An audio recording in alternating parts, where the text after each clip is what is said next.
Bhimavaram one town police station వద్ద జిల్లా వ్యాప్తంగా నేర నియంత్రణకు ప్రత్యేక క్యూఆర్ కోడ్ ను జిల్లా ఎస్పీ అద్నాన్ నుయీం అస్మి ప్రారంభించారు. అసాంఘిక కార్యకలాపాలపై పోలీసులకు ఫిర్యాదు చేసే వ్యక్తులు తమ వ్యక్తిగత సమాచారం బయటకు వెల్లడి కాకుండా ఈ క్యూఆర్ కోడ్ వల్ల ఉపయోగం ఉంటుందన్నారు. క్యూఆర్ కోడ్ స్కాన్ చేసి గంజాయి, ఈవ్ టీజింగ్, అసాంఘిక కార్యకలాపాలపై సమాచారం అందించవచ్చన్నారు. క్యూఆర్ కోడ్ ద్వారా సంబంధిత పోలీస్ స్టేషన్ కు సమాచారం అందుతుంది. ఫిర్యాదు చేసిన వారి వివరాలు గోప్యంగా ఉంటాయన్నారు.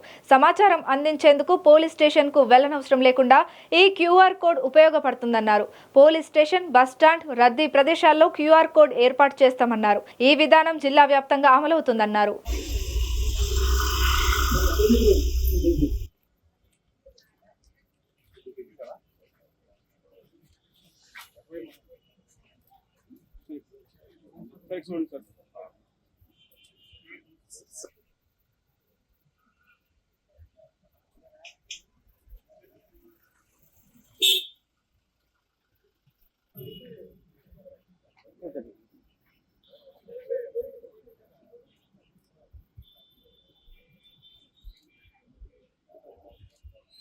Okay.